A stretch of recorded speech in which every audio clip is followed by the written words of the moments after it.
Hey everybody, we're going to talk about perhaps one of my favorite things about Logic, and that is the ability to create things that were never there before.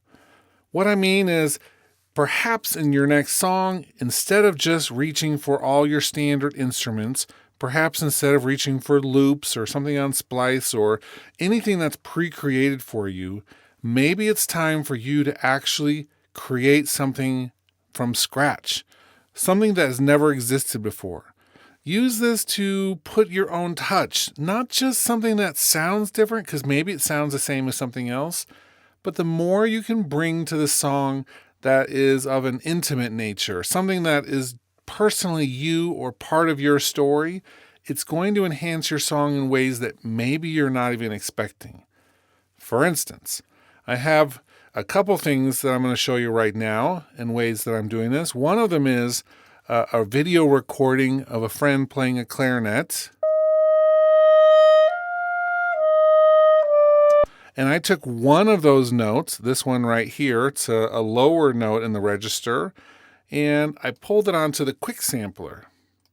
It's as easy as editing it, grabbing it, bringing it over to the track header area. I did quick sampler optimized, and that's what this is right here. After that, I had to do a couple things to make it more playable. One of them is add a loop point. You can see my loop points here. I had to turn that on right in this section where it says forward loop. Perfect. I turned on the flex capability. Flex is one of those amazing things in Logic which helps us not just with timing and pitch on our tracks, but they've incorporated flex into some of our tools like Quick Sampler.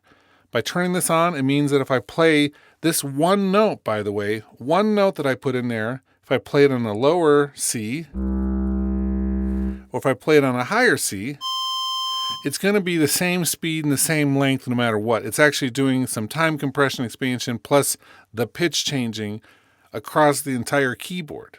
That's awesome. I set this to follow tempo, although there's really no tempo to this, but I did slow it down quarter speed, which I thought gave it a nice, rich, additional tone.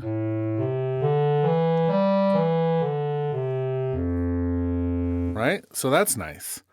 The only other thing I did was turn on the filter and add a tool for the drive, because I'm using this thing that's attached right in front of me. It's a breath controller.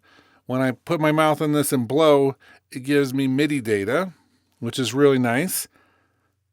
But I have to convert that MIDI data from CC11, which is what it's on, and I attached it to the quick sampler drive function, which is right here. So as I get louder, the drive pushes harder. That's actually a nice way to give even more character to this sound, which is one file, but I wanted to have some different nuances across the range. So now, when I play this clarinet on my keyboard,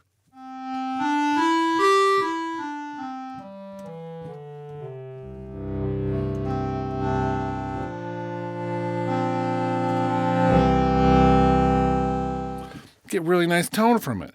It's full polyphony. I can play multiple notes, even though it was one file originally. But now, from this video recording I have from this friend of playing the clarinet, I've got an instrument which I can use in any of my songs, and it means something different to me knowing the source of where that came from.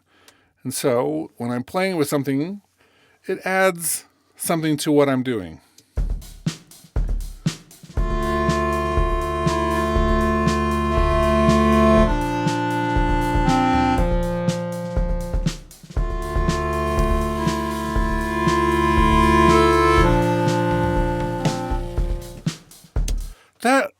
That's something that I'm going to be using on various songs throughout the rest of my life.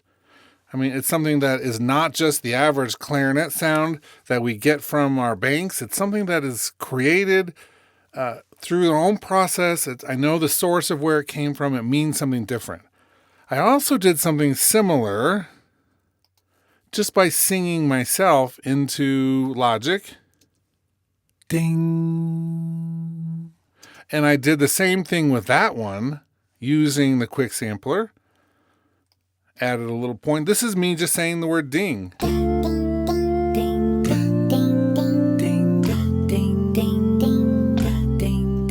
I mean, that's a little silly, right? But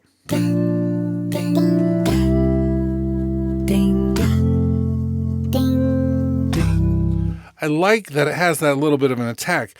In fact, when I put these both together, the clarinet and the dings,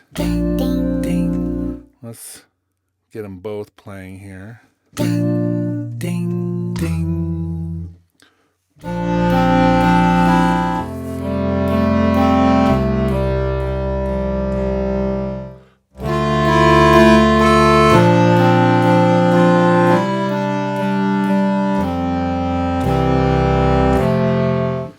Now I've got a whole new instrument that has different components to it. One of them from my voice, another from a clarinet of a friend. And I think if we start approaching some of our songs like this, where we add a piece of ourselves or our story into our track, that the actual tracks will mean something different, not just to you, but in some way to the people who hear them. They're going to recognize that it isn't just stock plugins, that there's actually some more to this. So that's your homework for the week. I want you to, in your next song, instead of just relying on things that you've purchased or used or that come with Logic, I want you to actually add one element in your song that is something that you've created through maybe just recording with your phone or recording with your microphone. But take that sound and put it into something like Quick Sampler or Alchemy or the Full Sampler or Sample Alchemy, even for that matter, and turn it into something completely usable, related to what you've got, but make it so that you can use it in your productions. And on top of that, once you do that, let me know in the comments. Send me a link to a song that you've done with this. Share that a bit, share that whatever it is with everybody, because I'd like to know. I'd like to see what it is you're doing and how you're doing it. And I think that that's going to take your songs and make them even more meaningful, if not just for you, which I think will expand out to everybody, but it will be meaningful to everybody else as well. Okay. Hope you don't think that's a stupid assignment, because it's not. I think it's perhaps one of the more important ways that you can use Logic in your music creation process, instead of just relying on the sources from everybody else. Okay, that's where we're going to end. Like I said, for sure, let me know how and what you're doing with this type of situation.